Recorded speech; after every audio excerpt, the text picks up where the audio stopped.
Welcome back, everybody. Today, we're going deep into a story Oh, yeah. that's This is a good one. as fascinating as it is controversial.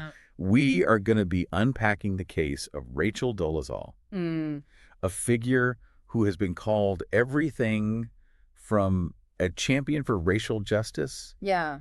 to a master manipulator.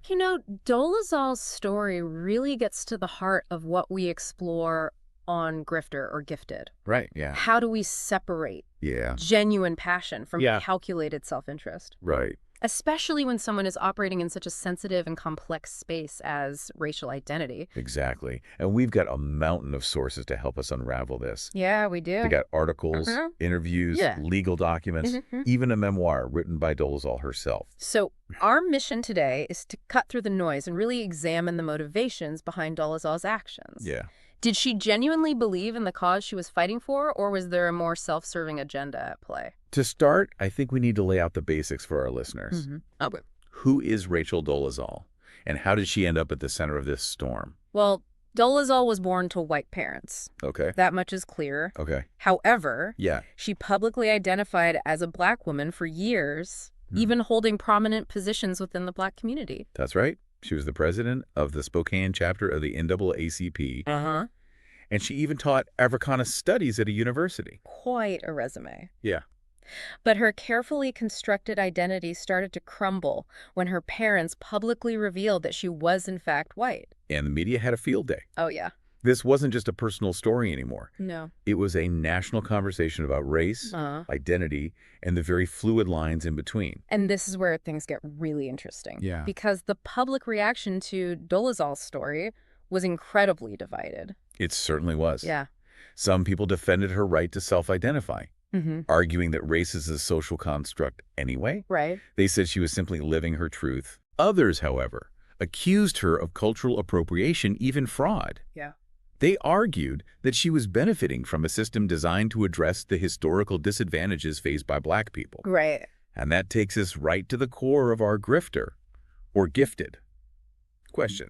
It does. Was Dolezal a passionate advocate for racial justice who perhaps went too far in her commitment? Or was she deliberately manipulating a system for personal gain? To understand that, we need to take a closer look at Dolezal's claims and actions. Okay. There were inconsistencies in her story, details that didn't quite add up. You're right. Yeah. For example, she claimed to have a black father, which her parents denied. Right. She also reported hate crimes that were never corroborated by police. And let's not forget the physical transformation. Oh, yeah. Dolezal darkened her skin, changed her hairstyle, Right. and adopted certain mannerisms to align with a black identity. So was this a woman so deeply convinced of her black identity that she felt compelled to alter her appearance? Or was it a calculated move to enhance her credibility and standing within the black community? It's a tough question. Yeah. And it's one that continues to spark debate even today. Dolezal has always maintained that she truly identifies as black. Right. She even wrote a book about her experiences, detailing her early affinity for black culture and her struggles with her white family. But there are also those who question the sincerity of her claims, pointing to potential inconsistencies and ulterior motives.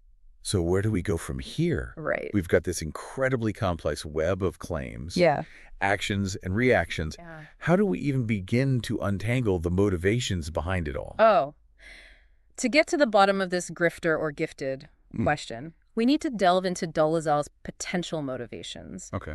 What might have driven her to not only identify as black, but to build an entire life around that identity? Yeah. It's like trying to decode a puzzle, right? Yeah. What pieces fit together and what pieces just don't make sense? Precisely. Yeah. One possible explanation is that Dolezal had a deep and genuine affinity for black culture, Okay.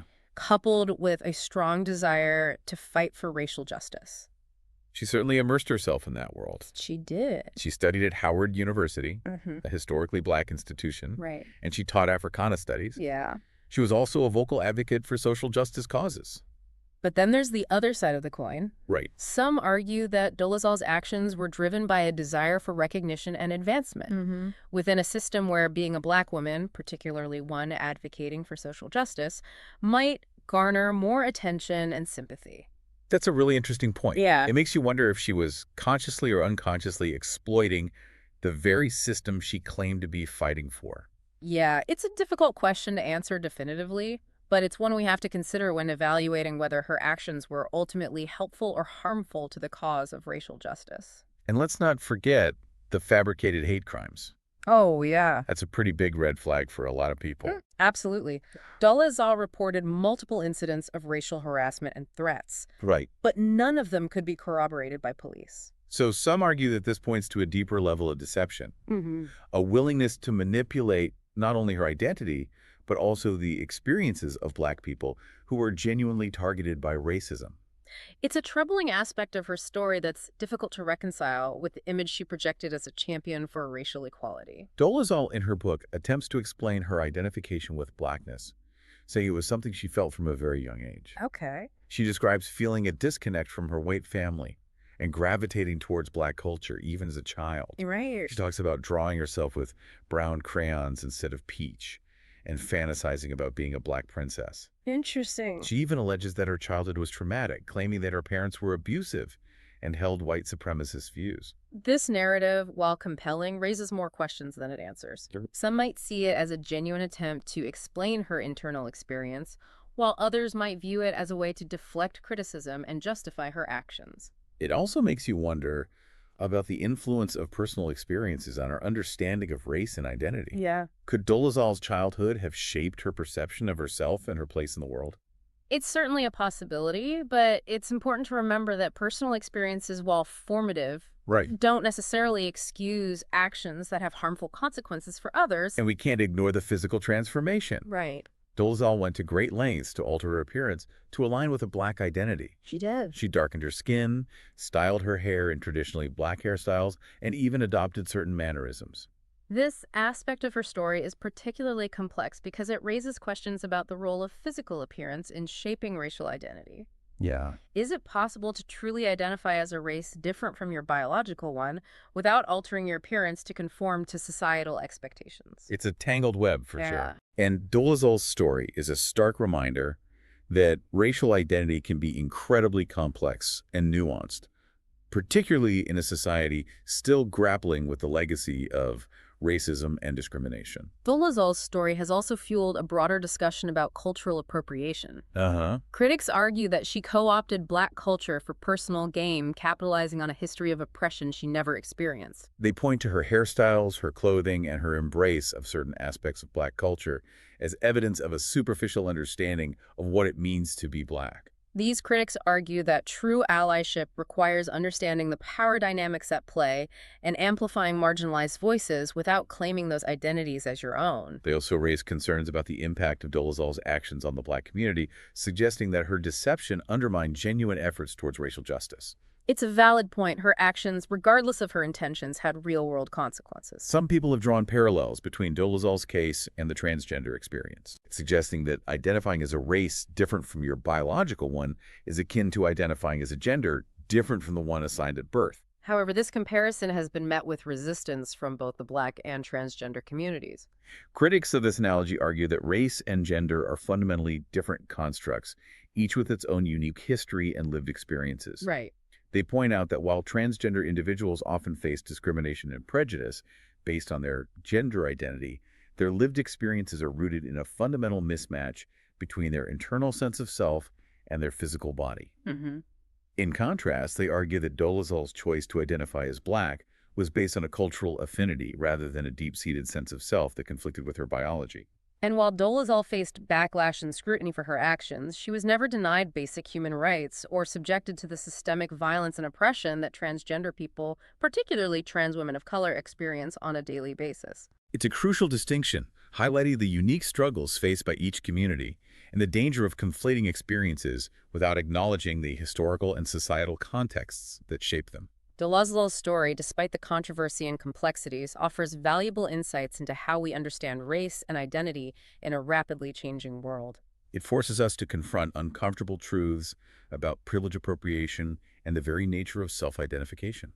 Dolezal's story has sparked debates about the nature of race and identity, the ethics of cultural appropriation, and the line between self-expression and deception. It's also highlighted the importance of listening to and amplifying the voices of marginalized communities, recognizing their unique experiences and respecting their right to define their own identities. Dolezal's case has also prompted discussions about the complexities of allyship and the need for genuine solidarity that acknowledges power imbalances and respects boundaries. It's a story that continues to resonate, challenging our preconceived notions about race identity and the ways in which we interact with and understand each other.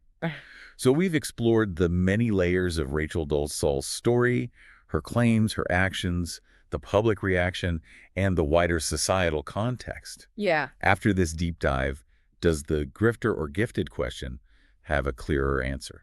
It's tempting to want a simple answer, Oh, yeah. to categorize Dolezal neatly as either a malicious deceiver or a misguided but well-intentioned advocate. Right. But as we've seen, it's much more nuanced than that. You've mentioned the complexities of her case several times. I have. What makes it so difficult to pin down? For one, Dolezal's actions raise difficult questions about the boundaries of self-identification. Okay. Even if we accept her claim of a genuinely felt Black identity, her deliberate alteration of her appearance and fabrication of experiences complicate the narrative. It forces us to ask, can you choose your race if your biology doesn't align with that choice? And at what point does self-identification cross the line into misrepresentation?